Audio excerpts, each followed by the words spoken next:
بسم اللہ الرحمن الرحیم۔ دعائے حاجت اور اس کا طریقہ۔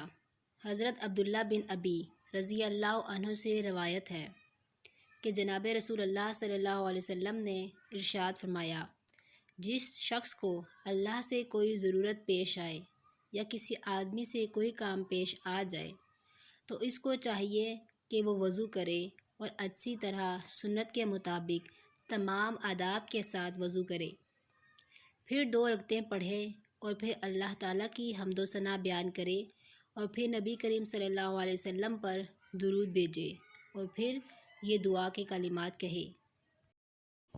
دعائے حاجت۔ لا الہ الا اللہ الحلیم الکریم، سبحان اللہ رب العرش العظیم، والحمد للہ رب العالمین، اسألک موجبات رحمتک وعزائم مغفرتک،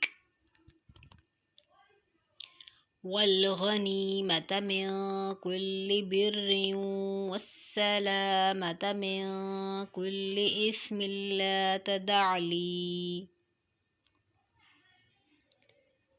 ذنبا الا غفرته ولا ہما الا فرجته ولا حاجة هي لك رضا الا قضيتها یا ارحم الراحمین۔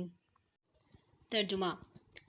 اللہ کے سوا کوئی معبود نہیں، وہ بردبار بزرگ ہے۔ پاک ہے اللہ تعالیٰ مالک عرش عظیم کا، اور سب تعریفیں ہیں اللہ رب العالمین کے لیے۔ میں سوال کرتی ہوں اسباب آپ کی رحمت کے اور سامان آپ کی بخشش کے، اور حصہ ہر نیکی سے اور سلامتی ہر گناہ سے۔ نہ چھوڑیے میرا کوئی گناہ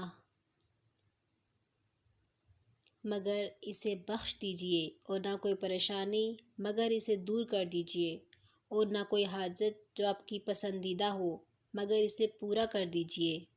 اے سب سے زیادہ رحم کرنے والے